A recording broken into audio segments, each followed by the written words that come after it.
அஸ்ஸலாமு அலைக்கும், welcome to சதாஸ் kitchen. இன்றைக்கி நம்ம பார்க்க போகிறது என்ன அப்படின்னா, கோதுமை மாவில் இடியாப்பமும் அதுக்கேற்றாப்புல சூப்பரான வெஜிடபிள் குருமாவும் தான் பார்க்க போகிறோம்.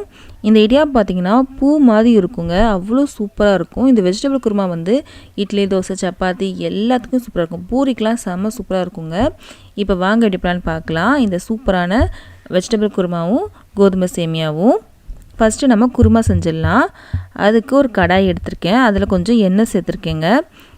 எண்ணெய் வந்து சேர்த்ததுக்கப்புறம் ஒரு பெரிய வெங்காயத்தில் பாதி வெங்காயம் மட்டும் ரஃபாக கட் பண்ணி வச்சுருக்கேன், அதை சேர்த்து வதக்கிடலாம்.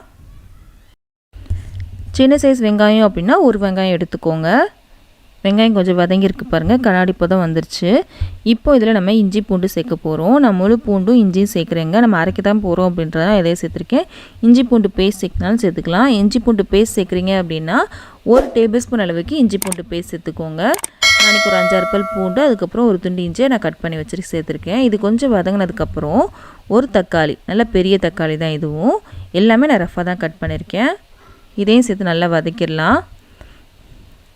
இது கொஞ்சம் வதங்கினதுக்கப்புறம் இதில் நம்ம 1 டீஸ்பூன் அளவுக்கு சோம்பு சேர்த்துருக்கோம். இதுக்கப்புறம் கொஞ்சம் முந்திரி பருப்பு சேர்த்துருக்கேன். முந்திரி பருப்பு சேர்க்க விருப்பம் இல்லை அப்படின்னா கசகசா சேருங்க. அதுவும் உங்களுக்கு இல்லை அப்படின்னா நீங்கள் வந்து கொஞ்சம் வேர்க்கடலை இருக்குல்லையே, அது கூட நீங்கள் சேர்த்துக்கலாம். இதுக்கப்புறம் உப்பு சேர்த்துருக்கேங்க. இதெல்லாம் கொஞ்சம் வதங்கட்டும். இப்போ கொஞ்சம் வதங்கியிருக்கு. இதில் நம்ம பொடிகள் சேர்க்க போகிறோம். 1/4 டேபிள் ஸ்பூன் அளவுக்கு மஞ்சள் பொடி, உங்கள் காரத்துக்கு ஏற்றாப்புல மிளகாத்தூள் சேர்த்துக்கோங்க. அதுக்கப்புறம் தனியாத்தூள், ரெண்டுமே உங்கள் காரத்துக்கு ஏற்றாப்புல நீங்கள் எடுத்துக்கோங்க. இதுக்கப்புறம் 1 டீஸ்பூன் அளவுக்கு கரம் மசாலா தூள் சேர்த்துருக்கேன். இந்த வீடியோ வந்து நம்ம ஆல்ரெடி நம்ம சேனலில் போட்டிருக்கோம், அதை வேணும்னா நீங்கள் பார்த்துக்கோங்க. இது நல்லா ஒரு தொக்கு மாதிரி வர வரைக்கும் நல்லா வதக்கிக்கணுங்க. நல்லா வதங்கணும், அதுக்கு நல்லா வதக்கிடலாம். நல்லா வதங்கியிருக்கு. இதுக்கப்புறம் நம்ம தேங்காய் சேர்க்க போகிறோம். தேங்காய் வந்து ஒரு 4 டேபிள் ஸ்பூன் அளவுக்கு நான் தேங்காய் எடுத்திருக்கேன், துருவின தேங்காய்ங்க. துண்டில் சொல்லணும் அப்படின்னா ஒரு பெரிய துண்டு நான் எடுத்திருக்கேன். தேங்காய் சேர்த்து ரொம்ப நேரம் அடுப்பில் வைக்கக்கூடாது, கலந்து விட்டு நம்ம உடனே அடுப்பு ஆஃப் பண்ணிக்கணும். நல்லா கலந்து விட்டுடலாம். தேங்காய் வந்து ரொம்ப சேர்க்காதீங்க, இந்த அளவுக்கு போதும். இப்போ நல்லா கலந்து விட்டாச்சு, அடுப்பையும் ஆஃப் பண்ணியாச்சுங்க. இது சூடாக இருக்குது, நல்லா ஆறணும். ஆறினதுக்கப்புறம் நம்ம அரைக்கணும். இதுக்கப்புறம் நம்ம குக்கர் எடுத்துக்கலாம். குக்கரில் 2 டேபிள் ஸ்பூன் அளவுக்கு எண்ணெய் சேர்த்துருக்கேன். இதில் தாளிக்கிறதுக்கு ஒரு பிரியாணி இலை, 1 டீஸ்பூன் அளவுக்கு சோம்பு, ஒரு துண்டு பட்டை, அதுக்கப்புறம் கல்பாசி சேர்த்துருக்கேன். இது கொஞ்சம் பொரியட்டும். இது நல்லா பொரிஞ்சதுக்கப்புறம் தான் அடுத்து சேர்க்கணும். நல்லா பொரிஞ்சிருச்சு. இப்போ நம்ம வெங்காயம் சேர்க்கலாம். மிச்சம் இருந்த அரை வெங்காயத்தை நான் ரஃபாக கட் பண்ணி வச்சுருக்கேன், அதை நம்ம சேர்த்துடலாம். நம்ம அரைக்கிறதுக்கு அரை வெங்காயமும் வதக்கிறதுக்கு அரை வெங்காயம் நம்ம சேர்த்துருக்கோம். நீங்கள் கொஞ்சம் சின்ன சைஸ் எடுத்தீங்க அப்படின்னா அப்போது ஒரு வெங்காயம் சேர்த்துக்கோங்க, இப்போ ஒரு வெங்காயம் சேர்த்துக்கோங்க. இதுவும் கொஞ்சம் வதங்கினா போதுங்க, ரொம்ப நேரம் வதக்கணும்னு அவசியம் இல்லைங்க. இப்போது நான் வதக்கி வச்சுருந்தோம்ல மசாலாலாம், அது கொஞ்சம் ஆறிடுச்சு, மிக்ஸி ஜாருக்கு மாற்றிருக்கேன். இதை நம்ம நல்லா அரைச்சிட்டு வந்துடலாம். கொஞ்சம் தண்ணி சேர்த்து நம்ம நல்லா அரைச்சிட்டு வந்துடலாங்க.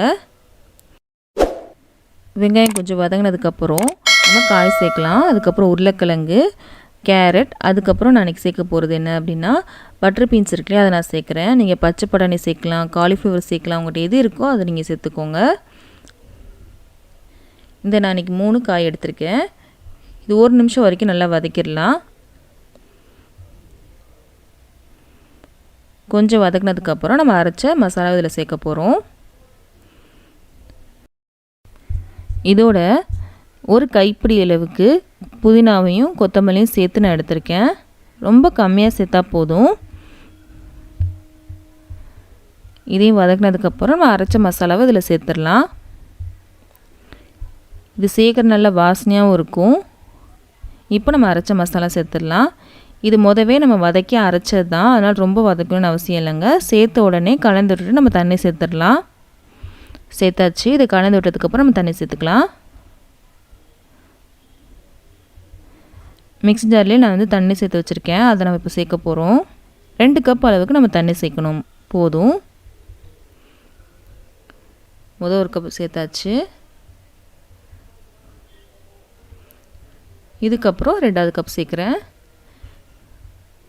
இதுக்கு மேலே நமக்கு தண்ணி தேவையில்லை. நல்லா கலந்து விட்டுட்டு மூடி போட்டு மூடிடலாம். உப்பு செக் பண்ணிக்கோங்க. எனக்கு கரெக்டாக இருக்குது. நம்ம மசாலாவில் போட்ட உப்பு தான் நம்ம சேர்த்துருக்கோம். எனக்கு கரெக்டாக இருக்குங்க. உப்பு காரெலாம் செக் பண்ணிக்கோங்க. எனக்கு எல்லாமே கரெக்டாக இருக்குது. இப்போ மூடி போட்டு மூடிடலாம். மீடியம் ஃப்ளேமில் ஒரே ஒரு விசில் விட்டால் போதுங்க. ரொம்ப நேரம் விசில் வேணும்னு அவசியம் இல்லை. ஒரு விசில் வந்தால் போதும். இப்போ பார்த்திங்கன்னா விசில் வரப்போகுது. விசில் வந்துடுச்சு. இப்போ அடுப்பு ஆஃப் பண்ணிக்கலாம். இதோட ப்ரெஷராக இறங்கினதுக்கப்புறம் ஓப்பன் பண்ணி பார்க்கலாம். இப்போ நம்ம இடியாப்பம் செய்ய ஆரம்பிச்சிடலாம். அதுக்காக ஒரு கடாயில் 1 கப் அளவுக்கு நான் மாவு எடுத்திருக்கேங்க. இது நல்லா வறுக்கணும். நல்லா வாசம் வர வரைக்கும் நல்லா வறுத்துக்கோங்க. அடுப்பு வந்து மீடியமில் இருக்கட்டும், இல்லைனா சிம் பண்ணிக்கோங்க. நல்லா வாசம் வர வரைக்கும் நல்லா வறுக்கணுங்க. அது ரொம்ப முக்கியம். இந்த டைமில் நம்ம என்ன பண்ண போகிறோம் அப்படின்னா, நம்ம இது பிசைகிறதுக்கு தண்ணி சூடு பண்ணிக்கலாம். அதுக்கு ஒரு பாத்திரத்தில் நம்ம தண்ணி சேர்த்துக்கலாங்க. நான் இன்றைக்கி 2 கப் அளவுக்கு நான் தண்ணி எடுத்திருக்கேன்.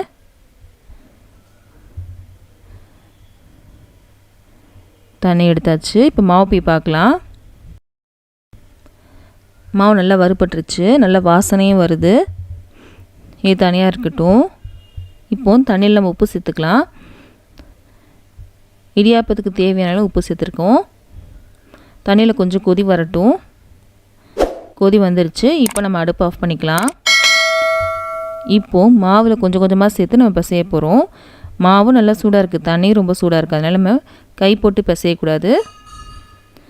கொஞ்சம் கொஞ்சமாக தண்ணி சேர்த்து கரண்டியில் நம்ம கலந்து விடலாம். இது அரிசி மாவு இடியாப்பத்தோட கொஞ்சம் தண்ணி ஜாஸ்தியாகவே எடுக்குங்க. ஏன்னா அது கோதுமை மாவு இல்லையா, அதனால் கொஞ்சம் ஜாஸ்தியாகவே தண்ணி எடுக்கும்.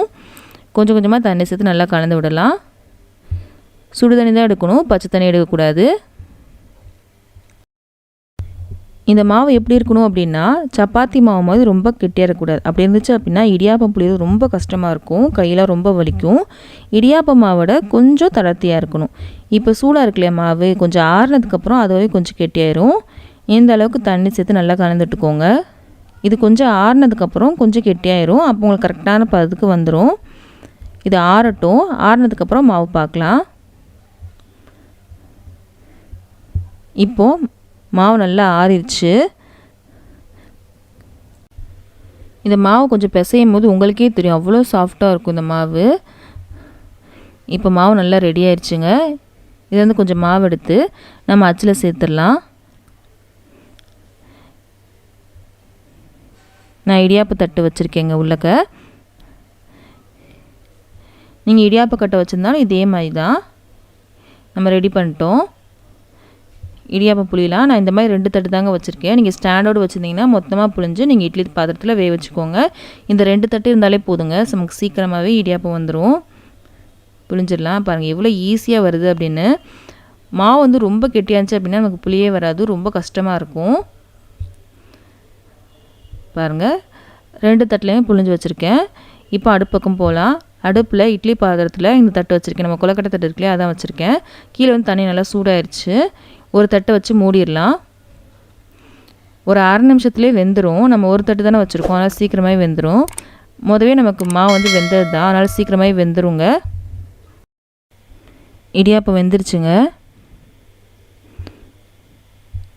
இப்போ சூடாக இருக்கும்.